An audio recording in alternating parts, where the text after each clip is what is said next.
Çdo shpirti i gjallë do ta shijojë vdekjen. Çdo shpirti i gjallë, çdo kush që erdhi në këtë jetë do të largohet nga kjo botë. Do të jetojë ai sa i mundsoi Allahu xhaleshanu dhe i dha fat për të jetuar.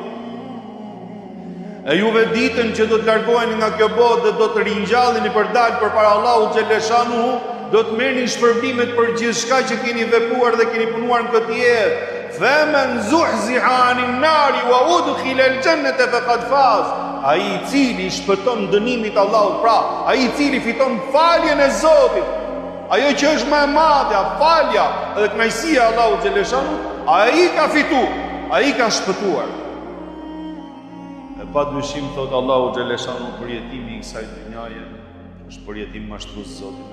Mendon njeriu se do jetojë për jetë, do punoj për përjetësinë e tij në këtë dynja, e kur vjen puna shumë shpejt befasohet, Zoti na ruaj aty ku nuk e pret nga një herë, befasohet se si i lën të gjitha e nuk e kupton se çfarë ndodh me të.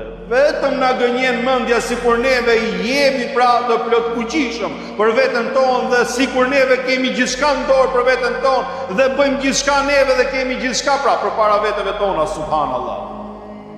Kemi gjë tjetër vetëm se krijesat Allahu xhaleshanu. Kemi ardhur këtë botë përkohësisht të largohemi.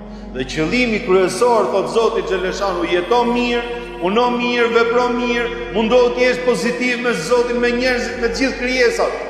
Qëllimi kryesor është mos e harro kurrë.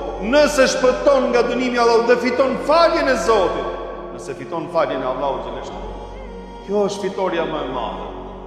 Nuk ka fitore përpara kësaj.